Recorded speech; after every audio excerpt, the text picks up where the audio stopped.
Hola amigos, bienvenidos a esta edición de Día Martes conmigo,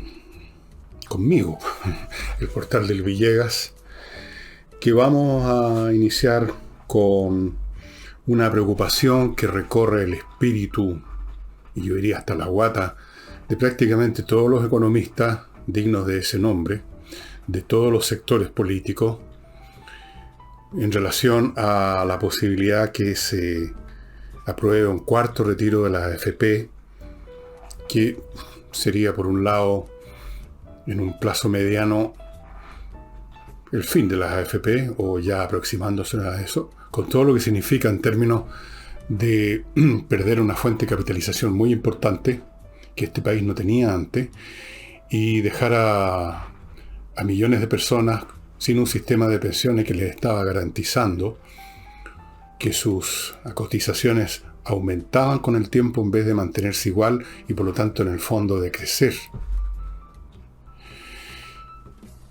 Se les ofrece como alternativa desde la izquierda un sistema solidario o algo así, un sistema estatal, un sistema por lo tanto dependiente y manejado por políticos, y ya tenemos claro qué pasa cuando los políticos y cuando el Estado manejan algo.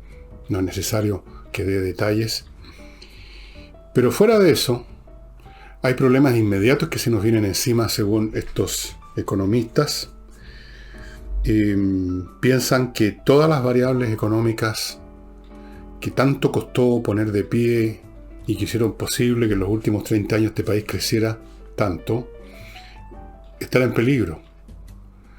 Porque se va a desenfrenar, como ya está comenzando a levantar cabeza la inflación, se pierden los mecanismos de inversión y se producen un montón de efectos que yo los invito a leer con detalle de labios de todos los economistas que yo vi en un medio de comunicación que se refirieron a esto. Algunos dicen, por ejemplo, que debiera frenarse a estas alturas esta idea que se ha instalado, idea promovida, iniciada y apuntalada por la izquierda, de lo universal. Ingresos universales, ingresos familiares de emergencia universales, todo universal, lo que equivale a decir sin focalización, de manera que mucha gente que no necesite, que quizás nunca necesitó ese fondo, lo está recibiendo, con un gasto inmenso.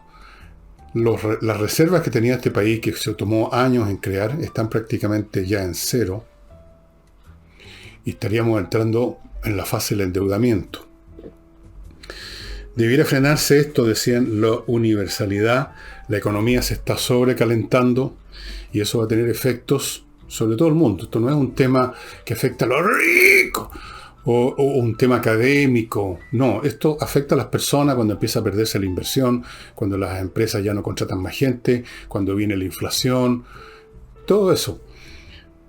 Los que somos más viejos y conocimos el Chile de antes, del crecimiento que sufrió en los últimos 30 años, que experimentó, podemos contarle a ustedes lo que era este país sin crecimiento, con una inflación que todos los años se mantenía, el país viviendo en medio de una pobreza tremenda, las clases medias no tenían ni el 1% de lo que tienen ahora.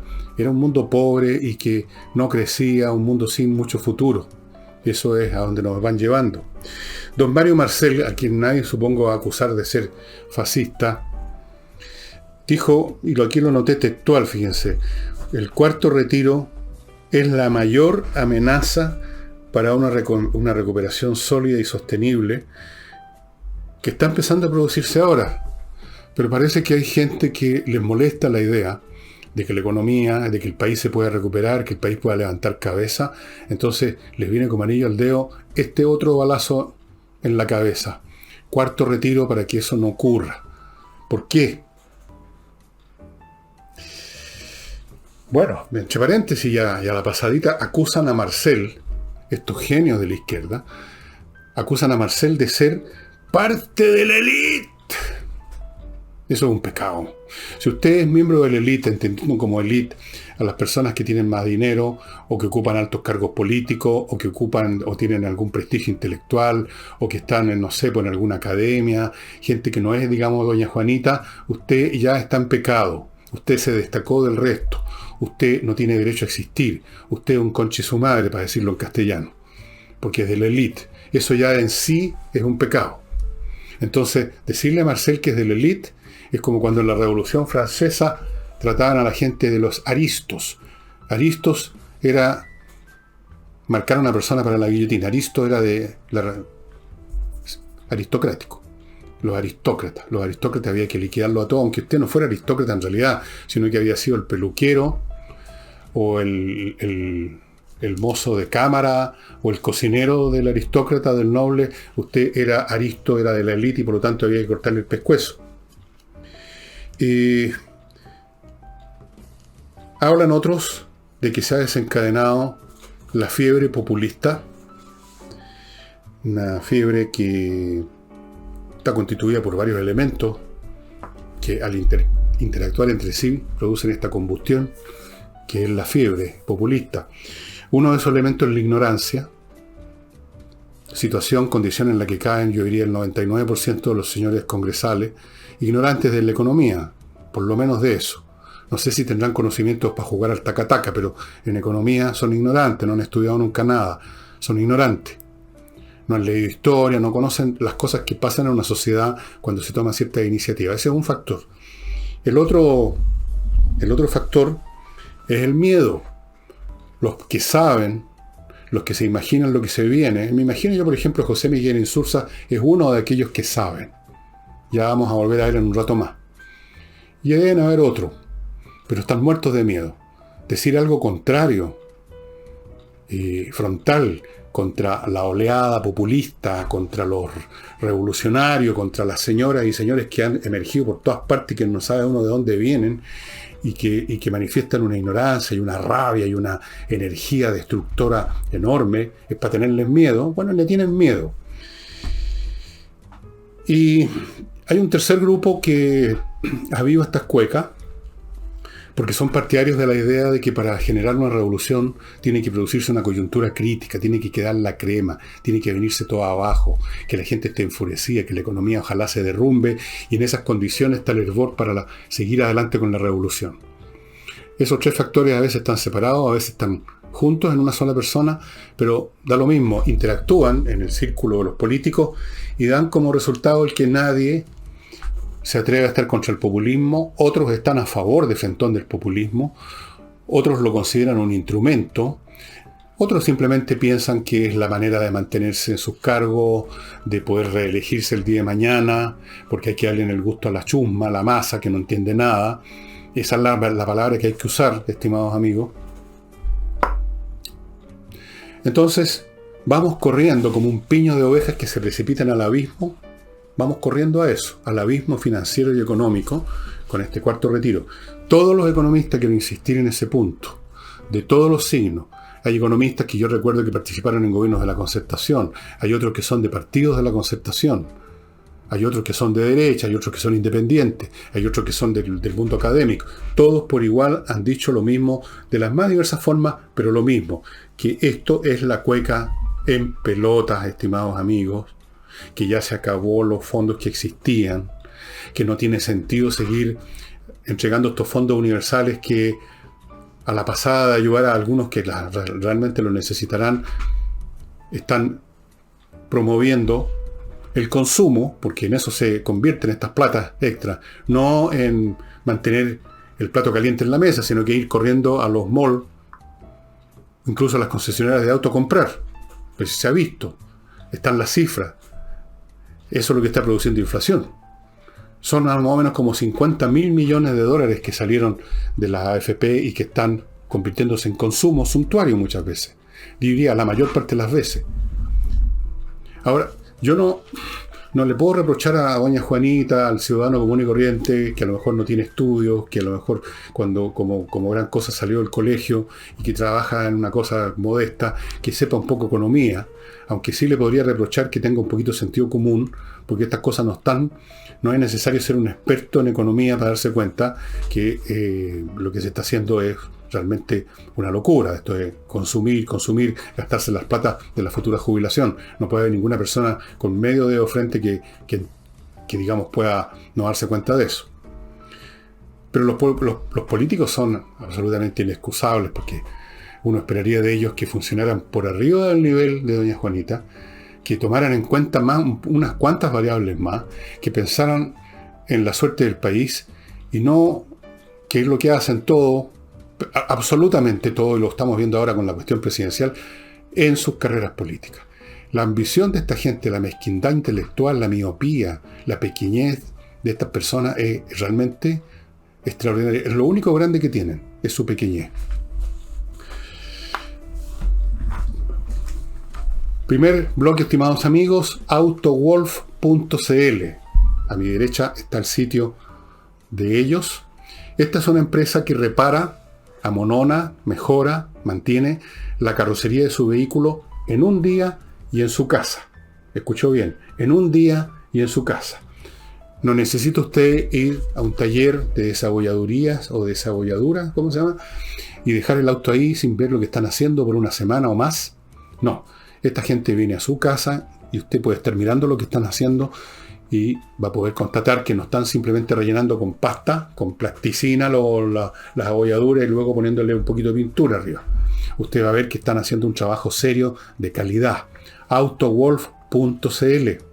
¿Cómo tiene que hacerlo para que acudan a hacer esta reparación? Que puede ser quitar una abolladura o varias, pintar, todas esas cosas de la carrocería.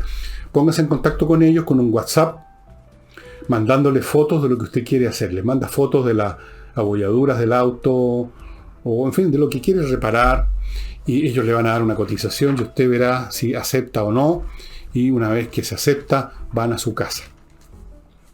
Mejor imposible. Les recuerdo además a Vicare, esta tecnología médica o salud online que pone a disposición de las personas que tienen o podrían tener problemas del corazón un aparatito, ya les he mostrado, pero se los muestro de nuevo. Aquí está.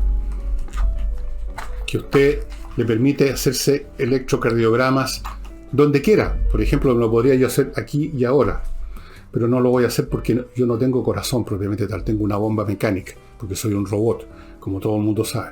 Entonces, si usted tiene corazón de carne y hueso, de carne más bien dicho, un músculo, usted hace así, esto va a registrar todos los elementos básicos de cómo está funcionando su corazón, la información va a ir a dar a una aplicación que usted tiene en su celular, que se la entregan junto con esto, y esa información va a ir instantáneamente a dar a AviCare, donde on time, en el mismo momento, simultáneamente, o un minuto después, por último, van a estar viendo los resultados, los especialistas, y van a poder rápidamente tomar medidas si usted necesita que se tomen medidas. Pongamos por caso que el electrocardiograma señala que usted está con un preinfarto o que tiene alguna otra situación complicada. Se van a tomar medidas inmediatas. No va a tener usted que esperar que venga el patatús para en ese momento recién ir a dar, no sé, pues, si al hospital o a la funeraria, una de dos. ¿Cómo se consigue esto? Esto se entrega en comodato por 27.900 pesos mensuales y usted puede hacer todos los electrocardiogramas que quiera. Puede estar todos los días haciéndose uno. La aplicación forma parte del paquete y por lo tanto es un producto muy conveniente para las personas que pueden tener algún problema cardíaco o que tienen condiciones fisiológicas, peso, edad, que pudieran facilitar un problema cardíaco. Y continúo con esta empresa suiza Felco, que fabrica los mejores instrumentos para la poda que existen en el mundo. Esta es la mejor fábrica para hacer los mejores instrumentos de este tipo en el planeta. Son usados en todas partes del mundo por los profesionales. Estas dos tijeras, que ya se las he mostrado varias veces, son solo dos de muchas variantes de podadoras que tienen distintos tamaño de mango para distintos tipos de manos, etcétera. Hay también un serruchito que les he mostrado, una cortadora más grande, un montón de herramientas para los podadores profesionales. El acero no tiene nada que ver con lo que usted ve en otras podadoras Baratieri, que no duran mucho, que ya no cortan a la semana. Póngase en contacto con estos locales que ustedes están viendo a mi derecha, abajo, direcciones de internet, para conseguir estos instrumentos. Felco.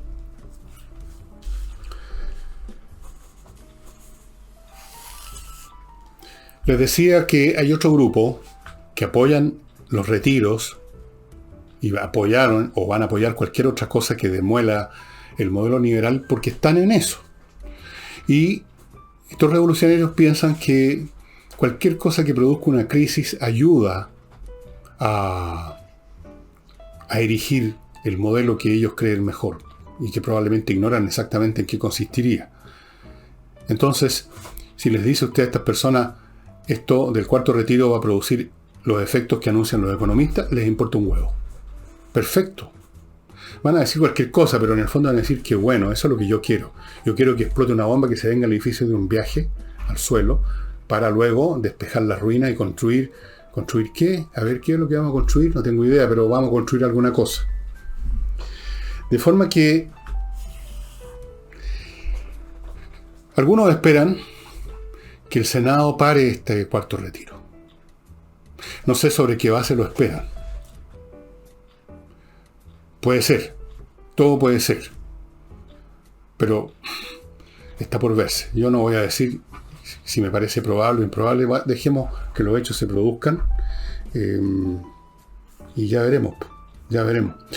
Y yo les he mencionado recién a don José Miguel Insulza como uno de los, posiblemente, estoy seguro de eso, políticos que se han dado cuenta de lo ruinoso que son estos retiros y muchas otras medidas que ha incluso apoyado él con su voto, incluso con sus discursos en algún momento, con sus intervenciones en el Congreso. Pero yo creo que José Miguel Insulza, siempre lo nombro a él porque es el que lo conozco mejor, no por joder a José Miguel Insulza, es porque lo conozco mejor. Deben haber otros más o menos de su talante, de su perfil. Este señor dijo, y lo menciono además a él ahora otra vez, porque acaba de hacer noticia diciendo en un medio que se refiere a su sector, a los socialistas, etcétera, hemos sido incapaces de defender lo hecho en estos 30 años. Ahora, ¿qué quiere decir hemos sido incapaces? ¿Qué quiere decir incapaz en este caso? ¿Que no tenían argumentos? ¿Que no se atrevían a subirse a un estrado a hablar? ¿Que no estaban seguros de las cifras? ¿Que se quedaron afónicos justo los días que había que defender esto? ¿En qué sentido han sido incapaces? El único sentido en que se entiende esta incapacidad es el miedo de hacerlo. La capacidad en el sentido de tener el conocimiento, la convicción de que en los 30 años de la concertación se creció. Eso está ahí a mano. Ni siquiera requiere una gran inteligencia para verlo. Así que la incapacidad no consiste en que no tienen conocimiento. De hecho tienen, puesto que el mismo están diciendo para defender lo hecho en estos últimos 30 años, los inmensos avances, dijo, los inmensos avances. O sea, sabe la cuantía, por lo tanto conoce los datos. Entonces la única explicación es que no se han atrevido. Han sido incapaces personal y políticamente. Porque se han visto frente a una oleada imparable, agresiva, castigadora.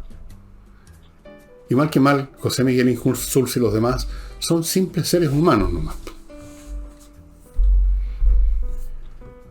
Está el factor conveniencia también. Ponerse en contra de ellos significa no solo las funas, los ataques personales, los insultos, incluso quizás hasta las agresiones físicas. Significa salir de toda posibilidad de estar en listas, de ser candidato a alguna cosa, de estar en algún cargo. Y José Miguel Insulza, un político profesional que toda la vida ha estado en eso. Desde que estaba en la universidad, cuando era un joven dirigente. Y los demás lo mismo. Yo he estado estudiando últimamente, reestudiando una vez más, a raíz de los libros que les he mostrado a ustedes y que les voy a seguir mostrando, la Revolución Francesa, que es un tema que nunca uno deja de aprender, especialmente si repasa o lee libros nuevos o repasa los antiguos. Y ahí uno ve el mismo fenómeno calcado. En varios momentos, o sea, yo diría que prácticamente a lo largo de toda la historia de la Revolución, desde el momento en que parte, en junio de 1789, con el Estado Llano reuniéndose en la cancha de juego de tenis, que ahí se reunieron y juraron funcionar como un solo cuerpo y no separarse hasta que hubieran creado una nueva constitución para Francia, etc. Desde ese momento hasta el final, cuando le cortaron la cabeza a Robespierre, la mayoría de los que participaron primero en la Asamblea Nacional, después en la Asamblea Legislativa, después en la Convención, eran personas relativamente moderadas que querían, muchos de ellos en un principio querían una monarquía constitucional al estilo británico, otros tenían otras ideas con el rey o sin el rey, pero eran moderados. Y sin embargo, durante largo tiempo se impusieron los extremistas, porque siempre se imponen. ¿Por qué? Y cuando uno lee los detalles, en todos los planos de la revolución, en el plano callejero, de las hordas que se juntaban en París, los que atacaron las Tullerías, los que atacaron el 14 de julio la Bastilla, los que atacaron, los que fueron a buscar al rey a donde vivía para traerlo un poco a la fuerza a París, los que atacaron a las guardas suizos en las Tullerías el año 91, me parece que fue, o principio del 92, 1792. Los que vociferaban en las tres asambleas que les he mencionado. En todos los casos uno ve que cuando en un grupo de personas se desatan energías emocionales, pasionales, que llevan incluso a carnicerías increíbles que se produjeron en ese periodo, en todos los periodos, no solo con la guillotina, cosas aún peores que esa, uno se da cuenta que cuando se desencadena ese grupo, y acá hemos tenido y tenemos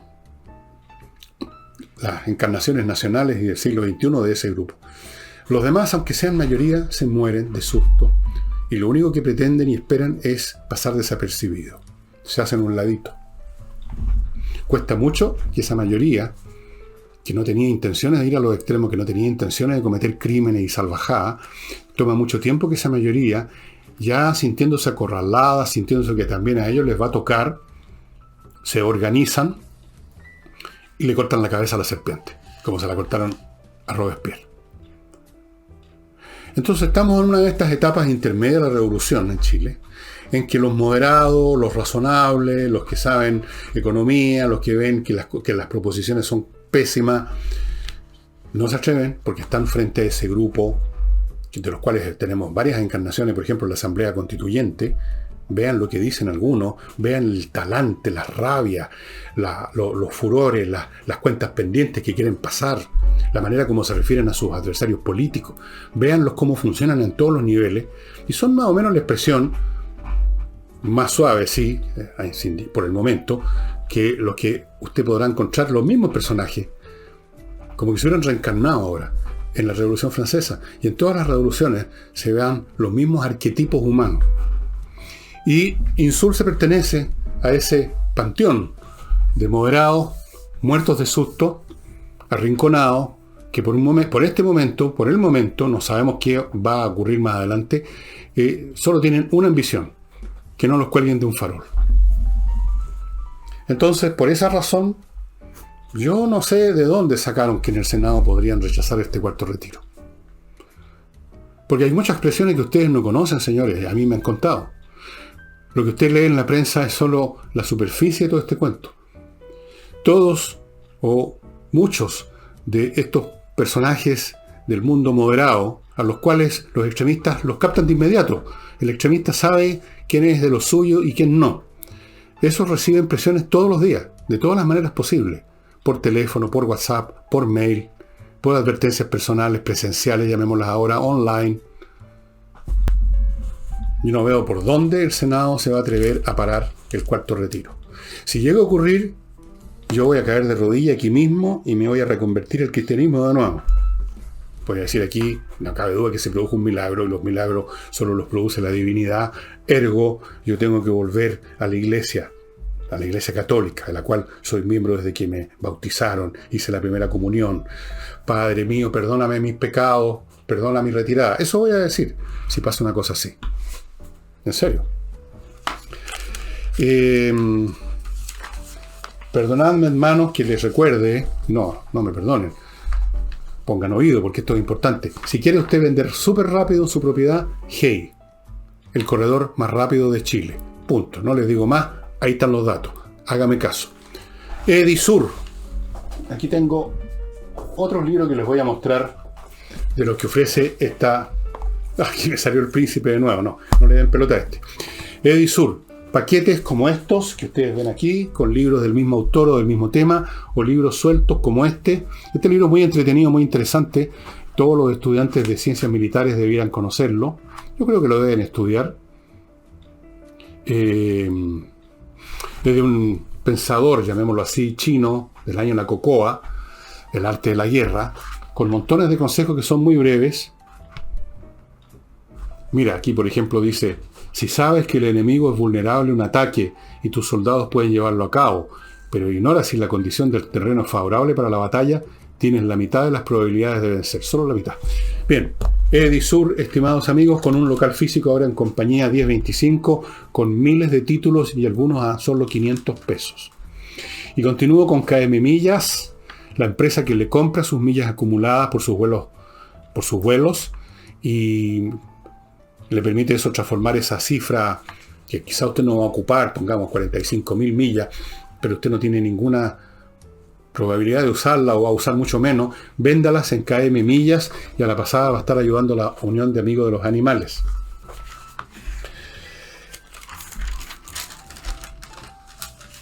Hay un tema que he tocado ya un par de veces probablemente, pero voy a tocarlo a propósito porque creo que es importante, que es interesante y que me lo incentiva el hecho de que hoy día estuve contando la cantidad de candidatos presidenciales y tenemos hasta el momento, bueno, ya se acabó la inscripción, parece que son como 8, ¿eh? El señor Parisi, el señor Lorenzini, don Sergio Tapia, el Meo, doña Yasna Proboste, por cierto, don Sebastián Sichel, Gabriel Boric y José Antonio Cast. 8. De los cuales todos, menos Sichel y Jack, 6 de 8 son de alguna vertiente de la izquierda, o deberíamos decir ahora del populismo, simplemente. Y esto es lo que me ha llevado a insistir en que ustedes observen el panorama sobre la base de qué es lo más frecuente que ocurra con las fuerzas de izquierda en nuestro país y en cualquier parte. Lo que ustedes están viendo, la desintegración, la división. Eso es inexorable. En política, los grupos, los partidos, las coaliciones, en un plano Raskeli, el plano personal de las ambiciones que llevaron a ciertas personas a meterse en la vida política precisamente, porque el que no tiene no está ahí. Hay un plano de división consistente en las envidias, las peleas por los cargos, por las candidaturas, por todas esas cosas, pero eso ocurre dentro de cierto marco. De repente las peleas pueden ser muy ásperas, pero es la división que surge de ahí, y incluso sectas dentro de partidos centradas alrededor de una persona, son un plano menor de división.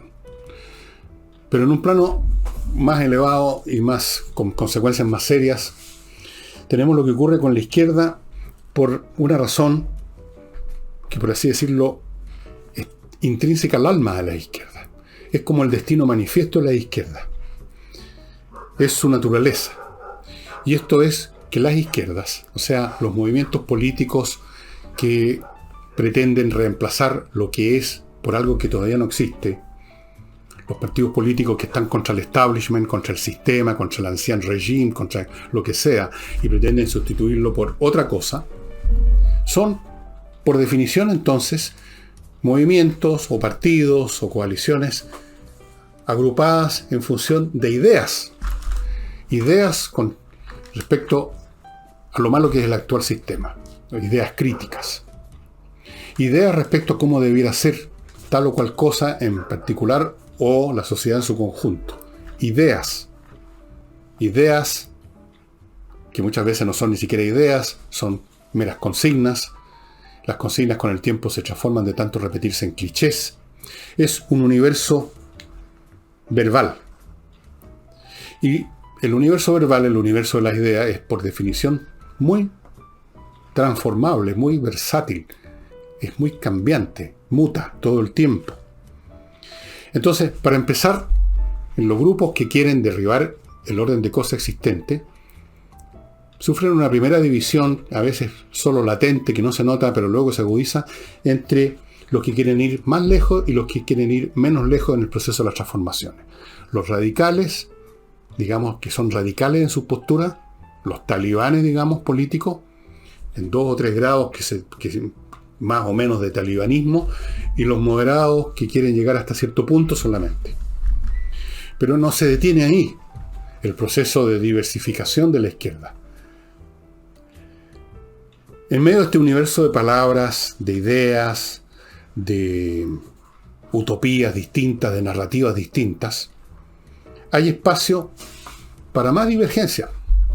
Incluso dentro de cada uno de estos grupos que he diferenciado, llamémoslo los moderados y los radicales, o los extremistas, como quieran ponerle, hay diferencias acerca del cómo y del qué. ¿Cuál es el método? ¿Cuál es la manera? ¿Con quién nos aliamos? ¿Con quién no nos aliamos? ¿Qué es lo que hacemos específicamente cuando echemos abajo el régimen antiguo? Se producen toda clase de divisiones, y entre los moderados también. ¿Seguimos aliándonos con estos fulanos que están yendo tan lejos o no? ¿Tendemos lazos con la derecha, por mucho que no nos guste, porque por último, si no, estos otros fulanos van a echar abajo todo y tenemos que salvar el país? Y surgen diferentes ideas, diferentes visiones, facilitadas por el hecho de que no hay otro aglutinamiento en estas personas que las palabras, que el verso. Y el verso permite todas las transformaciones que usted quiera. Lo único que los aglutina, al principio de su existencia, estos grupos, es el fastidio y el rechazo de lo que es. Nada más. El fastidio y el rechazo, sea el resentimiento, el odio, la pica, la rabia común que tienen contra lo que es. Eso es lo que los une. Eso es lo que les permite, en esa etapa inicial, cuando todo se manifiesta simplemente como un abajo tal cosa, abajo el rey, o abajo el neoliberalismo, o abajo Piñera, o abajo lo demás ya, decir abajo esto, lo otro, no genera muchas diferencias. Ir todos juntos a una concentración, tampoco. Es simplemente moverse físicamente a un punto, a gritar más o menos las mismas consignas. Pero luego vienen las diferencias cuando el proceso continúa avanzando y ya se trata de discutir cosas más concretas. Y ahí empieza la magia de las palabras a generar estas diferencias, a lo cual podemos agregar el efecto de los temperamentos. Hay temperamentos, uno los conoce a esas personas desde cabros chicos, temperamentos impulsivos, emocionales, que son los más inclinados a adoptar posturas extremas, rabiosas, y están temperamentos más flemáticos, que son los más inclinados a tomar posturas más negociables, más sensatas, menos extremas. Se separan los temperamentos, se separa el verbo, se separa todo, y eso en un momento dado se empieza a manifestar en lo que estamos aquí en Chile viéndolo como la tremenda desintegración que sufre la izquierda. No solo esta cantidad de candidatos de izquierda distintos, sino que todos los días sabemos de algo nuevo. Hoy día mismo otra persona se salió de la famosa lista del pueblo para ir por su propia. Sigue siendo una persona muy de izquierda, muy radical por lo que he podido leer de lo que dice, muy encerrada en el universo mental furibundo y delirante de la izquierda extrema. Pero ya se separó de otros a lo mejor a los cuales consideraba menos delirante y menos de izquierda, o más entregado a la traición, a la negociación. No sé cuáles habrán sido sus razones. Todos los días estamos viendo estas separaciones. Todos los días estamos viendo dirigentes o candidatos cerrándole la puerta al otro. Todos los días escuchamos llamados a la unidad. Hoy día mismo, o sea, ahora que estoy grabando, y ya tenemos otro fenómeno relacionado con esto. Alejandro Guillé, lo tengo acá. Alejandro Guillé anunció que no va a repostular como senador, luego que Marco Enrique Minami anunció su candidatura presidencial dentro del partido del PRO, al cual pertenece aparentemente el señor Guillé. Y Guillé se explicó, se manifestó que la izquierda necesitaba una lista única, pero esa lista única no va a existir. Yanna Proboste le cerró la puerta a una lista única a Meo. El Meo está hablando ahora de que tendría que estar toda la izquierda unida. Diferencias por todos lados de personalidades y de interpretaciones de la historia. La cuestión pasa fundamentalmente fuera de los temperamentos distintos y las ambiciones, pasa por las interpretaciones de la historia, interpretaciones de qué es lo mejor, qué es lo que hay que hacer para construir ese mundo maravilloso del cual no tienen ni idea, además.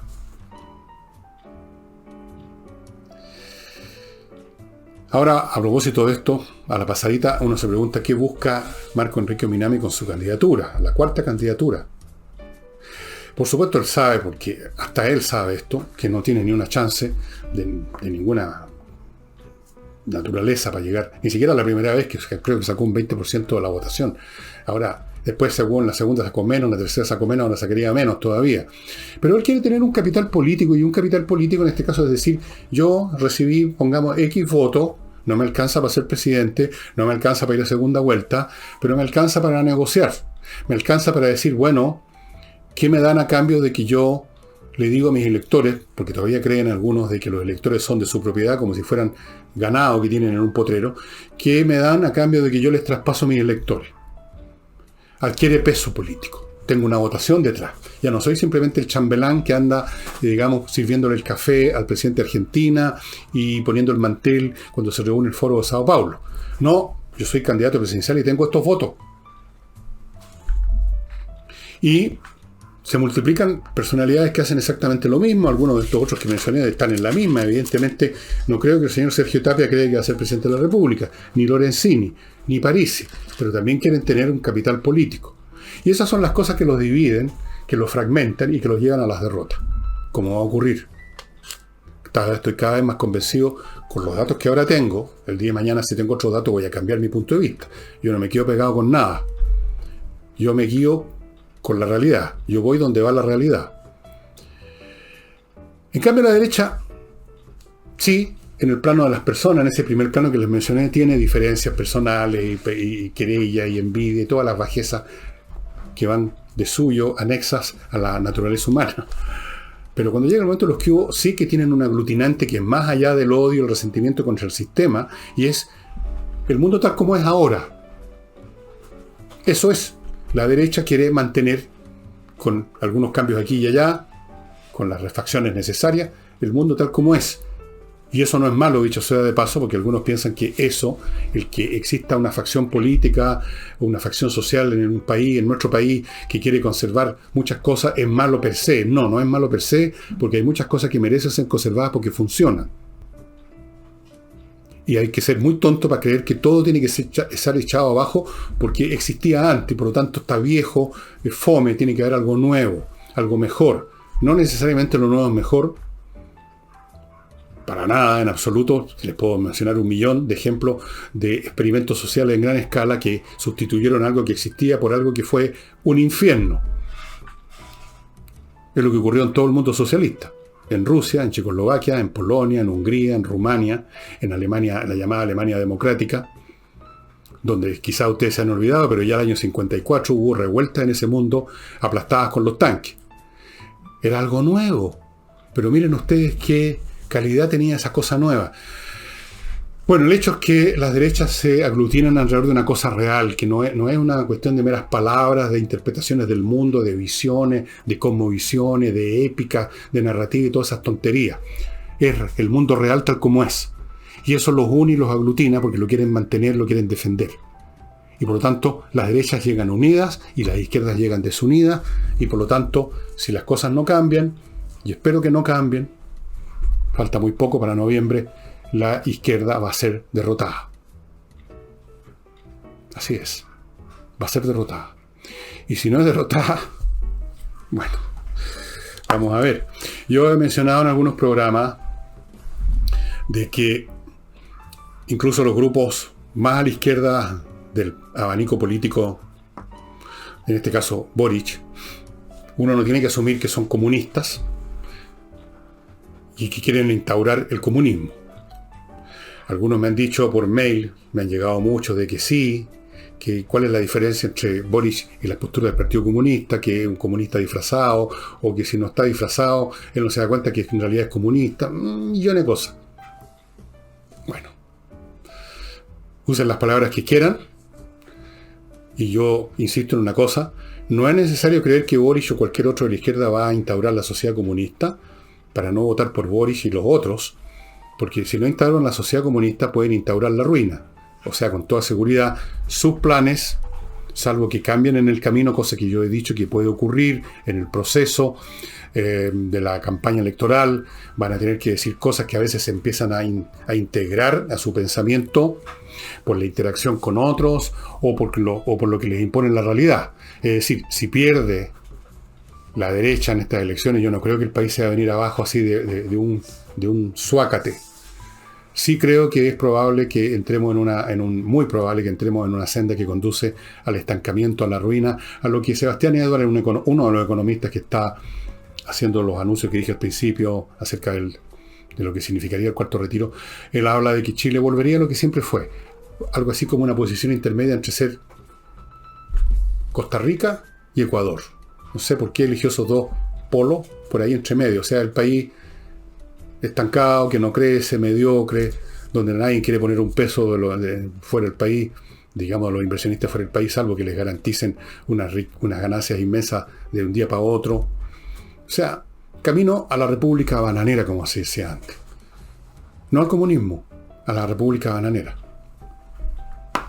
Permitidme, amigos, recordarles compreoro.cl, donde usted puede comprar oro y plata en lingotes físicos como estos, que le permiten tener parte o todo lo que usted quiera de sus recursos en algo que usted controla en sus manos, lo puede llevar a donde quiere y donde quiere que lo lleve lo van a recibir con gusto. El oro y la plata son valores per se.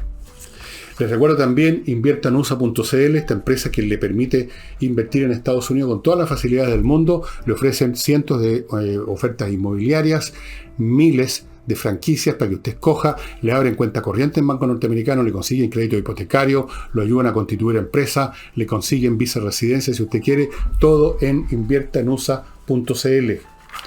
Lotus Air, me comuniqué con ellos. La segunda partida que trajeron de estas máquinas extraordinarias desarrolladas en conjunto con la NASA para destruir todos los patógenos se están agotando. Precisamente porque son tan excelentes. Si usted quiere rápidamente tener una de estas en su negocio, en su casa, en su colegio, póngase en contacto ya con Lotus Air, estimados amigos. Y continúo con SMF, una industria chilena, una empresa chilena que desde hace muchos años se especializa en productos para mantener bien los pisos de cualquier tipo que usted tenga en su casa o en su local. Parqué, cerámica, losa, piedra pizarra, moqueta. Para cada uno de esos elementos, de esos pisos o fachada, en el caso de la piedra pizarra, hay un producto para mantenerlo, para tenerlo mejor, para que dure más y que se vea mejor. SMF. Y último de este bloque, a propósito de mantener cosas, para mantener limpia su ropa, un detergente para la ropa excepcional es el que entrega Lavoclub, y para mantener bien su vajilla bien limpia, sin que quede grasosa, lo mismo, Lavoclub tiene un detergente para la loza. Ambos son biodegradables, hipoalergénicos, vienen en envases grandes y son cuidadosos del medio ambiente porque son biodegradables y porque la empresa recicla permanentemente esos envases de plástico. Y, entre paréntesis, las reposiciones se las hacen a domicilio, usted no tiene que molestarse. Y volviendo a la desintegración de la izquierda, los únicos procesos históricos que ustedes pueden encontrar donde este proceso no ocurre de esta manera es en aquellos en que una de las facciones, en este caso siempre la facción más extrema, se hace del poder de la fuerza física, del poder militar, de la fuerza letal, y simplemente liquida a sus adversarios. El ejemplo clásico es los bolcheviques en Rusia. Los bolcheviques simplemente, y es la expresión que ellos usaban, liquidaron a todos sus adversarios, liquidaron a los mencheviques, a los cadetes, que era otro partido de cuando empezó el proceso, derribaron al zar, vino Kerensky, etc. A todos esos partidos los destruyeron. Destruyeron incluso a bolcheviques que no estaban en la línea del comité central de turno, o más bien dicho, del tirano de turno, Lenin y después Stalin, porque disponían del control de la fuerza militar. disponían de la Checa, de la KGB, del Ejército Rojo, porque el ejército anterior, el ejército del zar, se había desintegrado con la derrota de la Primera Guerra Mundial. Entonces, en ese caso, los tipos pueden seguir adelante, destruyen a todos sus adversarios y con ese mismo poder militar aplastan, por supuesto, a la burguesía, a los fascistas pobres y a todos los demás que nunca estuvieron con ellos, y a sus compañeros de ruta que estaban con ellos hasta que ya decidieron que ya no debían estar con ellos, que tenían que estar más bien bajo tierra. Si esa condición no se da, si estos tipos no controlan el poder militar, se derrumban. Los más extremistas en la Revolución Francesa, que eran los jacobinos, llegó un momento en París que no controlaba. La Guardia Nacional, que se había creado en algún momento el proceso revolucionario, era controlado por la pequeña burguesía, y esa Guardia Nacional y otros grupos que se formaron terminaron liquidando a el señor Robespierre y su grupete. Así es que, como acá en Chile no tenemos un grupo que controle el poder militar, salvo la CAM, que está localizada en la Araucanía, esa desintegración va a seguir su curso simplemente porque no hay nadie que dentro de la izquierda pueda simplemente mandar al Gulag a sus adversarios, por lo menos todavía. Y rápidamente, amigos, antes de mostrarles el libro que les tengo para hoy día, Controller, para que tenga su empresa funcionando tiki-taka en el área de gestión, que es donde siempre hay problema. Controller tiene, esta empresa que hace este proceso de revisar su gestión, tiene una sucursal en Viña ahora, son expertos, hicieron este trabajo 20 años en Estados Unidos en grandes empresas, lo hacen a través de Controller en Chile, revisan su gestión, su área de gestión, encuentran los problemas y le dan la solución. Controller. NotarioExpress.cl, ya sabe, la manera más rápida, más eficaz, más cómoda de hacer el papeleo notarial. En vez de estar yendo a la notaría por horas, usted se instala unos minutos frente al computador, anota los datos, una vez que entró a la página de NotarioExpress.cl, y luego va a la notaría a retirar el papel y a firmar. 3 minutos en vez de 3 horas. Ajedrez, amigos, el ajedrez. Todavía están esperándolos a ustedes ahí. Hay un par de cupos, me decía Pablo Tolosa. Entren en espacioajedrez.com a ver cuáles son esos cupos disponibles para algunos de los cursos. No van a perder ninguna clase que ya empezaron porque hay videos. Pero además están ahí los productos que ustedes ya conocen. El libro que les voy a mostrar ahora es el último que les muestro sobre la Revolución Francesa por ahora. Fue escrito por un tremendo observador francés, un tipo muy brillante, murió muy joven lamentablemente, Alexis de Tocqueville, quizá ustedes han oído hablar de él. El hombre nació en 1805 y murió en 1859, o sea, vivió bastante poco, aunque la gente se moría bastante más joven en esos años, y escribió 2 libros muy importantes. Uno es La democracia en América. Él visitó Estados Unidos, teóricamente iba a estudiar cómo funcionaba el sistema penal en Estados Unidos, pero terminó observando, viajando por Estados Unidos en esos años iniciales de Estados Unidos, estamos hablando de los años 30 en Estados Unidos, viendo cómo funcionaba esa sociedad, esa verdadera novedad en el mundo entero, que era la democracia norteamericana.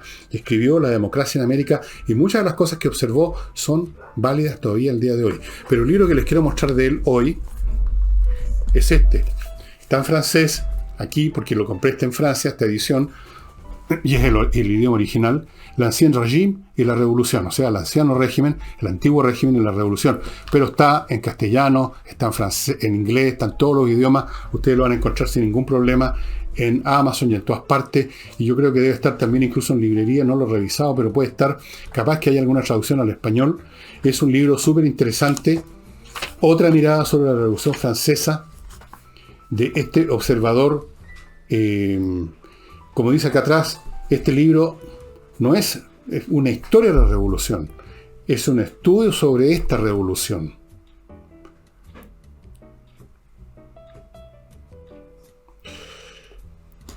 Y es un libro, como ustedes ven, pequeñito.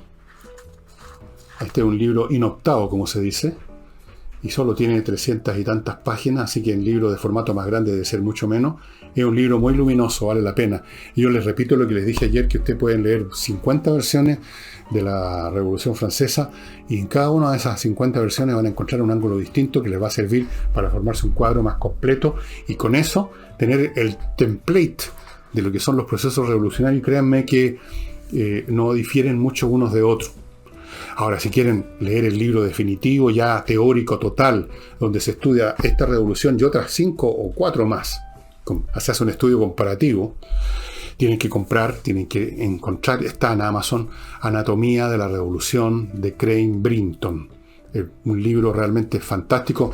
Uno de estos días se los voy a mostrar y voy a leerles, hacer algunas partes o algún pedacito para que ustedes vean lo interesante que... Él fue el que creó el concepto de que la revolución es como una fiebre que pasa por todas las etapas de un proceso febril. Muy interesante. Y bueno, estimados, eso sería todo por hoy. Espero que el programa les interese. Y sigamos viendo más adelante, los días que vienen, qué pasa con la candidatura de Yanna Proboste, qué pasa con las demás candidaturas, qué pasa con el señor Marco Enrique Minami, que es como un mono porfiado en esto de las candidaturas. Tenemos espectáculo por lo menos. No sé a dónde vamos a terminar con nuestro país. Tengo algunas hipótesis, pero no las voy a dar aquí. Pero, mientras tanto, nos podemos entretener un poco. Eso sería todo. Hasta mañana.